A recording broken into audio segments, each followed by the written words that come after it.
교회를 무엇과 같다 그렇게 비교할 수 있는 것들이 이 세상에 사물이나 어떤 조직이나 생각을 해보면 어떻게 비교해 볼 수가 있겠습니까? 제일 먼저는 교회는 등대와 같다 그렇게 말할 수가 있을 것입니다. 바다를 그린 그림을 이렇게 보느라면 제일 어울리는 풍경이 갈매기가 날고 있고 배가 있고 등대가 있으면 제대로 어울리는 그림이다 그렇게 볼 수가 있습니다. 그런데 그 그림이 어울리게 하기 위해서 등대를 그렇게 그리는 것일까요? 등대는 도대체 무엇 때문에 존재하는 것일까요? 무엇을 위해서 있는 것은 아니리라는 생각을 가지게 됩니다. 등대가 하는 기능이 어떤 것인가요? 낮에는 별로 표가 나질 않습니다. 낮에는 섬이 보이고 암초도 보이고 오고 가는 배도 보입니다. 낮에는 별 해상사고가 날 위험료가 없습니다. 그래서 등대불도 꺼져 있을 수가 있습니다. 그렇지만 해가 저물고 어두워지게 되면 등대는 진가를 발휘하게 되는 것입니다.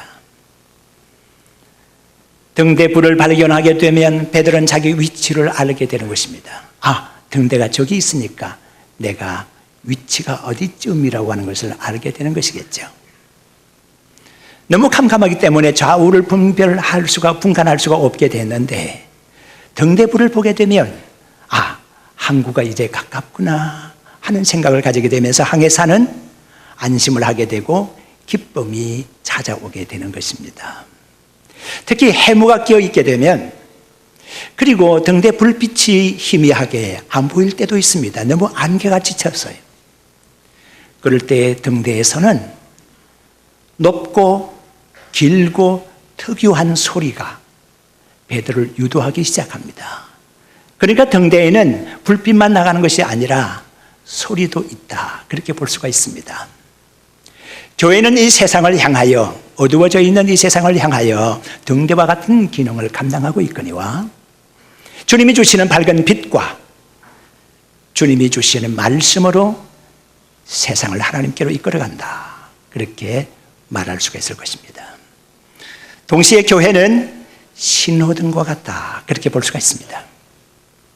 만약에 도심지에 차들이 많이 다니고 있는데 신호등이 고장이 났다 그러면 어떻게 될까요? 많은 차들이 제가 먼저 가려고 할 것입니다.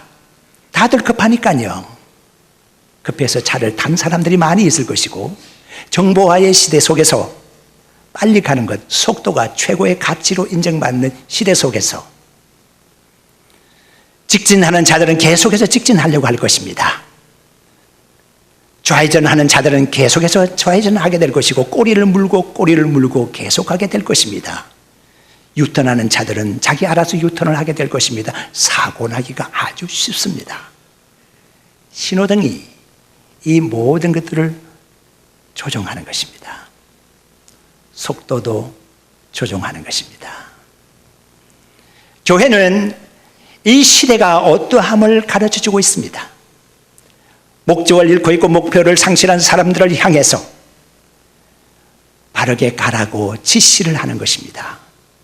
그리고 너무 속히 가면 안 되니까 속도 조절도 하라고 알려주게 되는 것입니다. 교회의 기능이 한두 가지뿐이겠습니까?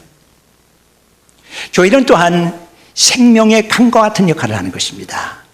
강문을 흘러가면서 저 상류층에 있는 많은 영양가 있는 것들을 아래로 떠밀려 내려갑니다. 그리고 아래에 삼각조와 같은 비옥한 땅을 만들어내기도 합니다. 강가에 있는 많은 식물들 그리고 농토에 물을 공급해 주기도 하고 사람들에게 물을 공급해 주면서 살게 합니다. 열매를 매달게 하고 잎을 푸르게 만드는 것이 강물이 그렇게 하는 것입니다. 하나님의 말씀의 강물, 교회의 역할은 하나님의 말씀을 가지고 각자의 영혼을 살리는 역할을 감당하는 것입니다. 우리가 교회에 있지 아니하고 다른 곳에 이 시간에 있다고 하면 그 어떤 것으로 우리의 영혼이 열매를 맺을 수 있다고 생각하십니까? 우리의 삶에 어떤 열매를 맺으면 아름다운 인생이 될 수가 있겠습니까? 교회 나와서 그 열매 맺을 수 있는 모든 것들을 공급받게 되는 것이다. 그렇게 볼 수가 있는 것입니다. 교회는 좀 파수꾼과 같은 것입니다. 파수꾼은 성을 지키게 됩니다. 적의 동태를 파악을 하고 성중에 알려주게 되는 것입니다. 우리의 약점이 어느 곳인가, 적이 어떤 곳으로 침투하게 되는가를 성중에 알리게 되는 것입니다. 그리하여 준비하게 하는 것이죠. 위험을 알려주게 되는 것이죠. 마찬가지로 교회는 이 세상에 악이 어떻게 성행하고 있는가, 어떤 죄가 난무하고 있는가, 우리의 약점이 어떤 것인가를 하나님의 교회는 알려주게 되는 것을. 그리고 또한 교회는 영적 군대와 같습니다. 전쟁을 수행하는 것입니다. 악함하게 사탄의 세력과 누가 부딪혀 싸울 수가 있겠습니까? 아무리 어떠한 나라라고 할지라도 자국 국민들을 보호는 할 수가 있지만 도덕적으로 해이하고 윤리적으로 부패해 타락해 가는 이 모든 악의 세력과 싸울 수 있는 부대를 결성할 수도 없습니다. 만들 수가 없습니다. 그러나 교회는 그리스도의 군대입니다. 그래서 악한 영과 대치하고 싸워 승리케 되는 것입니다. 그러니까 믿음의 성도들은 그 부대원이라 이렇게 말할 수가 있습니다. 예루살렘 교회가 있습니다. 하나님의 말씀이 예루살렘 교회를 탄생시켰습니다. 많은 성도들이 교회에 모여서 하나님의 말씀을 연구하고 예배하고 그리고 나가서 전도하면서 기쁨의 교제를, 사랑의 교제를 나누게 되었습니다. 세상에 많은 사람들이 교회 혜택을 보기 시작했습니다. 교회로 말미암아서 많은 기적이 일어나게 되었으며 많은 사람들이 삶의 의미와 가치를 찾게 되었습니다. 교회는 영적 활기를 찾게 해주는 기능을 감당하고 있습니다. 교회는 하나님과의 영적 소통을 가능하게 하는 기능을 감당하고 있습니다. 아무리 자기가 잘 산다고 해도 자기만 잘 산다고 되는 것이 아닙니다. 살아가다 보면 사람과 부대끼고 이런저런 사건을 당하면서 자연히 상처를 입게 마련입니다. 어디로 가서 이 상처를 치유받을 수가 있을까요? 교회는 상처를 치유받는 곳이기도 합니다. 오늘 우리 교회는 교회 설립 기념주일을 맞이하게 되면서 교회 기능에 대해서 다시 한 번 더 새롭게, 특히 현대인들에게는 어떠한 교회 기능이 중요하게 부각이 되는가, 세 가지 정도 나누어서 생각을 해보려고 합니다. 먼저 첫째는 영적 활기를 얻을 수 있는 곳이 바로 교회입니다. 사람이 활기가 있어야 되잖아요.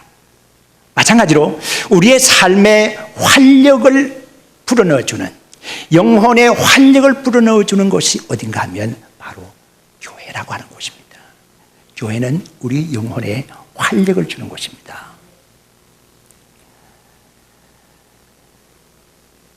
예수님께서 부활하시고 승천하시는 그 사이에 여러 가지 말씀하셨습니다만은 이 두마진, 부활하신 이후에 제자들이 모여 있는 곳에 예수님이 가운데 나타나셨습니다.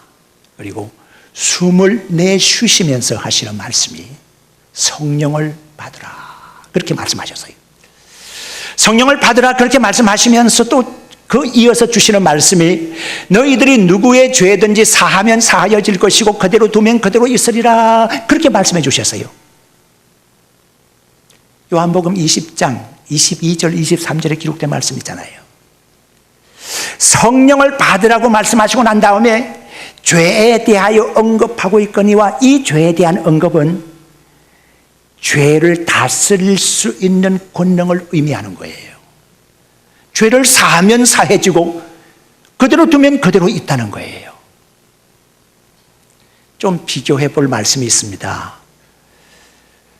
구약 성경 4장에 창세기 4장에 가보면 가인과 아벨이 하나님께 제물을 바쳐드린 제사의 장면이 나오고 있는데요. 하나님께서 아벨의 제사는 받아주셨지만 가인의 제사는 거절하셨어요. 거절을 당한 가인이 화가 났습니다. 그래서 하나님께 대들 수는 없는 것이고 눈에 보이는 동생에 대하여 위해를 가하려고 마음을 먹게 됩니다. 이때 하나님께서 가인에게 나타나셔서 창세기 4장 6절에 이렇게 말씀하십니다. 너가 분을 내면 어찌 됨이냐? 안색이 변한 것은 그 이유가 무엇이냐? 너가 선을 행하였으면 낯을 들지 못하겠느냐? 죄를 다스려라. 그렇지 않으면 죄가 내 문 앞에 엎드려 있느니라. 그렇게 하나님이 말씀하셨습니다. 가인에게 죄를 다스리라고 명령을 하셨는데, 부탁을 하셨는데 가인은 이 하나님의 말씀의 의미를 깨닫지를 못했습니다. 가인의 마음속에 성령께서 역사를 하셨다고 하면 그 죄를 다스릴 수가 있었습니다. 성령께서 가인의 마음속에 역사하지 못했기 때문에 가인은 자기의 죄를 다스리지 못했습니다. 그 대신에 분노가 폭발하기 시작했습니다. 화가 치밀어 올라서 도무지 견딜 수가 없게 된 것입니다. 화가 극도로 치밀게 되면 사람들은 폭행을 하든지 살인을 하든지 방화를 하든지 사건이 일어나게끔 되어 있습니다. 물론 사람에게 있어서 분노라고 하는 것은 자연적인 감정이기는 하지만, 자연스럽기는 하지만 그것이 사람을 망치게 할 수도 있고 다른 사람에게 위해를 가할 수도 있고, 분노의 결과가 반드시 좋은 것만은 아니잖아요. 아주 나쁜 결과를 낳을 수가 있다는 사실이에요. 그래서 온유한 성품을 가질 필요가 있는 것인데, 성령께서 가인의 마음 속에 계셨다고 하면 가인은 그 죄를 다스릴 수가 있었을 겁니다. 그런데 성령의 지배를 받지 못한 가인은 살인을 범하고 만 것입니다. 영성에 힘이 없었기 때문에, 영성에 활력이 없었기 때문에 가인은 그렇게 악을 저지를 수밖에 없는 처지가 되고 만 겁니다. 오늘 우리가 읽은 하나님의 말씀을 보게 되면 사도행전 1장 4절 5절에 그렇게 말씀되어 있잖아요. 내가 말한 바 아버지의 약속하신 것을 기다리라. 어디를 떠나지 말고? 예루살렘을 떠나지 말고 했습니다. 아버지 약속하신 바 성령이거든요. 그 5절의 말씀을 보니까 요한은 물로 세례를 베풀었지만 너희가 몇 날이 못해서 성령으로 세례를 받으리라. 그렇게 말씀하셨어요.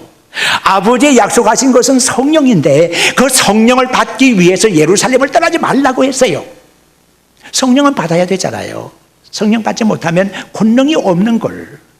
영적 에너지의 근원이 성령님이신데 성령을 받지 않고 성령을 무시하고 성령을 통하지 아니하고 어떻게 우리가 능력자가 될 수 있겠습니까? 그래서 본문의 1장 8절의 말씀 보니까 오직 성령이 너에게 임하시면 너희가 권능을 받고 예루살렘과 온 유대와 사마리아 땅끝까지 이르는 데 증인이 되라. 그렇게 말씀하셨잖아요. 그러니까 능력의 사람이 되기 위해서는 성령을 불가불 받아야 되는데, 성령을 받기 위해서는 예루살렘을 떠나서는 안 되는데, 예루살렘이 어디입니까? 곧 교회를 의미하는 것입니다. 교회는 성령이 임재하는 곳입니다. 성령이 임재하는 곳이고, 교회에서 성령을 받지 아니하면 어디로 가도 성령을 받으려고 그러십니까? 우리의 영혼이 힘있게 되기 위해서, 우리의 삶이 활기 있게 되기 위해서 부득이 성령의 역사가 있어야 되겠거니와 성령의 임재를 체험할 수 있는 곳이 바로 교회인 줄로 믿습니다. 교회에서 성령의 임재를 체험하라고 하는 거예요. 두 번째, 교회의 기능 가운데서는 하나님과 소통하는, 기도하는 방으로서의 기능이 있습니다. 여기 의사분도 계십니다마는 대사증후군이라고 하는 병군이 있습니다. 대사증후군 메타볼릭 신드롬이라고 일컬어지는 건데, 사람의 몸 속에 여러 가지가 제대로 소통이 되지 아니해서, 특별히 인슐린이라는 것이 있는데 인슐린이 생성되는 데 있어서나 인슐린이 운반 기능을 하는 데 있었으나 인슐린의 저항을 받게 되면 인슐린이 저항을 받게 되면 그 기능을 발휘할 수가 없어요. 그래서 고혈당 그리고 그로 말미암아 당뇨가 생기게 되고 그리고 고밀도 콜레스테롤이 생기게 되고 그리고 나트륨이 쌓이게 되게 되면 고혈압이 생기게 되고 요산이 쌓이게 되면 통풍이 생기게 되고 이게 왜 이런가요?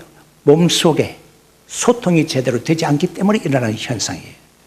인슐린의 소통이 제대로 된다고 그러면 이러한 증후군은 일어나지 않을 건데 현대인들에게 있어서 가장 문제가 되는 것이 뭔가 하면 몸속에 기능이 제대로 돌아가지 않는다. 몸속에 기능이 제대로 소통되지 않는다는 바로 여기에 아주 위험한 질병들이 있다고 하는 사실입니다. 믿음의 신앙생활도 하면서도 교회 안에서 서로 소통되지 않는 사람들이 있습니다. 교회만 왔다 갔다 하는 사람이 있습니다. 반드시 문제가 생기게끔 되어 있습니다. 아름다운 교제를 나눠야 하지 않겠습니까? 특히 믿음의 성도들은 하나님과의 교제가 아름답게 이루어져야 되는 것입니다. 모세는 하나님과 참으로 아름다운 교제를 이루었습니다. 민수기 12장에 보게 되면 그 내용을 알 수가 있거든요. 어느 날 모세가 구스 여인을 후처로 얻었습니다. 그 일로 말미암아서 아론과 미리암이 모세를 비방을 했습니다. 모세는 그 비방 소리를 다 듣고 있었습니다. 물론 변명할 수 있는 뭔가 할 말이 있었겠지만 모세는 한마디 말을 하지 않았어요. 그 모습을 하나님이 지켜보셨습니다. 민수기 12장 3절의 말씀 보게 되면 이 사람 모세는 온유함이 지면의 어떤 사람보다도 더 나았다고 그랬습니다. 온유한 면에 있어서는 모세를 능가할 사람이 이 땅에서는 없었다고 그랬어요. 그런저러한 말로 화를 복도 주었지만은 모세는 화를 내지 않았어요. 참았어요. 그런데 하나님은 다 듣고 계셨죠. 12장 민수기 12장 6절에서 8절까지 말씀을 보니까 할 수 없이 하나님께서 나섰어요. 모세와 아론과 미리암을 회막에서 나오게 했습니다. 그리고 그들을 반듯하게 세워놓고 그들 앞에서 하나님이 이런 말씀하셨습니다. 너희들 가운데 선지자가 있으면 내가 환상 가운데 말하기도 하고 꿈속에서 또 지시하기도 안 하겠느냐. 이 사람 모세는 나와 대면하여서 말하던 자다. 내가 얼굴과 얼굴을 대하여서 얘기하던 사람이 바로 모세라고 했어요. 나는 모세하고 은밀하게 얘기한 것이 아니라 은밀하게 작은 소리로 한 것이 아니라 대면해서 얘기를 했다. 그리고 나의 형상을 모세에게 보여주었다. 모세에 대하여 비방하지 말라. 그렇게 하나님께서 일러주신 거예요. 그 말씀의 내용을 보게 되면 하나님은 모세와 격이 없이 대화를 나누었다. 그렇게 볼 수가 있습니다. 얼마나 잘 통했겠습니까? 믿음의 성도 여러분, 하나님께서 우리에게 오시는 방법은 하나님의 말씀을 통해서입니다. 여러분들이 하나님의 말씀이 여러분들의 귀 속에 들어가서 여러분들의 마음판에 새겨질 수 있다고 하면 하나님의 말씀을 들을 때 여러분들의 마음이 움직여지고 저 말씀이 나에게 해당되는 말씀이라고 내가 은혜 받고 있다고 생각하게 되면 말씀을 통해서 여러분들은 소통이 잘 일어나고 있는 것입니다. 동시에 우리가 하나님께로 가는 소통은 어떻게 하는 것입니까? 기도를 통해서 하나님과 소통하게 되는 것입니다. 우리의 소원을 하나님께 아뢰지 않겠습니까? 이사야는 이사야 56장 7절의 말씀에서 내 아버지 집은 만인의 기도하는 집이라. 우리 예수님께서도 그 말씀을 그대로 인용하셨거든요. 내 아버지 집은 만인의 기도하는 집이라. 너희들이 어째서 강도의 구릴로 만들려고 하느냐. 집이 있으면 방이 있겠죠. 방이 없는 집이라 그러면 누각이지 그게 집이라고 할 수가 없겠죠. 집이면 방이 있을 것입니다. 방이 있으면 그 가운데 가구로만 채워진다고 하면 어떻게 방이라고 할 수 있겠습니까? 기거하는 사람이 있어야 되지 않겠습니까? 주인 되는 사람이 있어야 정말로 방으로서의 제 기능을 발휘하는 거 아니겠습니까? 만약에 사람이 없고 가구들만 있다고 그러면, 다른 것들만 있다고 그러면, 값비싼 것들만 있다고 그러면 그것은 전시실이지 방이라고 할 수가 없을 겁니다. 방에는 사람이 있어야 되겠죠. 우리의 삶 속에 여러 가지 방이 나누어져 있습니다. 여러분들의 인생 속에 내가 이것을 하리라 저것을 하리라 그러면서 하루의 시간 가운데서도 몇 조각을 파이 조각 나누듯이 몇 조각을 나누어서 이 조각에는 무엇이 들고 또 이 시간에는 내가 무엇을 하려고 이렇게 계획하고 있는 방들이 시간별로 나누어져 있지 않겠습니까? 여러분, 아무리 방이 많이 있다고 하더라도 기도하는 방이 없으면 아무 방도 소용이 없다는 사실을 아셔야 합니다. 기도하는 골방, 하나님과 통할 수 있는 골방이 여러분들에게 있어지기를 주의 이름으로 축원합니다. 다음에 한 가지 꼭 있어야 할 방이 있습니다. 그것은 치유하는 방입니다. 오늘날 세상 많은 사람들은 여기저기서 사고를 당하고 있습니다. 너무나도 많은 곳에서 예기치 아니한 많은 병을, 그리고 또 많은 문제를 만나고 있습니다. 이 문제를 어찌 해결할까요? 전에 쌍둥이가 하나 태어났습니다. 쌍둥이 형은 참 건강했습니다. 그런데 동생이 문제예요. 태어난 지 얼마 안 돼서 심장이 너무 흐려진 거예요. 인큐베이터 속에 들어갈 수밖에 없었어요. 인큐베이터 속에 들어갔지만 숨을 헐떡거리면서 숨이 넘어가고 파래지는 겁니다. 부모님은 눈물로 울고불고 의사들이 함께 모여서 의논을 했습니다. 도무지 원인을 알 수가 없다. 어떻게 하면 좋겠느냐. 백방으로 약을 써보고 노력을 해보지만 방법이 없어요. 포기할 수밖에. 죽어가는 아이를 그대로 바라볼 수밖에. 이때 의사 하나가 제안을 했습니다. 건강한 아이를 인큐베이터 속에 죽어가고 있는 동생, 쌍둥이 동생 속에 넣으면 어떨까요? 다 거절을 했습니다. 건강한 아이조차 병들면 어떡하려고 그러냐. 부모님도 처음에는 거절했었어요. 그러나 죽어가는 아이를 그대로 방치할 수는 없으니까 이 방법이라도 써보자. 어머니 태 속에 있었던 때를 기억하게 되면 이 두 아이가 뭔가를 할 수 있지 않겠나.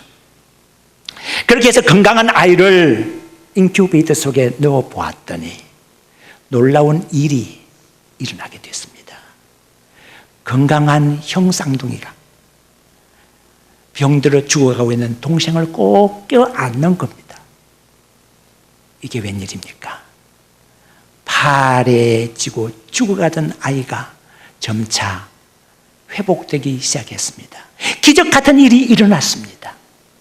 정말로 기적이 일어난 겁니다. 믿음의 성도 여러분, 우리에게 필요한 것은 무엇입니까? 병들어 죽어가는 우리에게 있어서 쌍둥이 형과 같이 이 땅으로 찾아오신 예수님이 계십니다. 육신의 몸을 입으시고 이 땅으로 오셔서 우리의 병든 몸을 껴안으시기를 원하십니다. 너 병들었구나. 내 품으로 들어와라. 내가 너를 낫게 해주겠다. 이렇게 해서 우리 예수님께서 우리를 안고 우리의 병을 치료할 곳이 어딘가? 인큐베이터가 바로 교회라고 하는 곳입니다. 믿음의 성도 여러분, 교회의 기능이 얼마나 중요한지 여러분들 아십니까? 이 기능을 수행하기 위해서 우리 교회가 이곳에 세워졌습니다. 교회는 활기를 찾게 해주는 기능, 교회는 소통하는 기능, 교회는 치유하는 기능을 가지고 있습니다.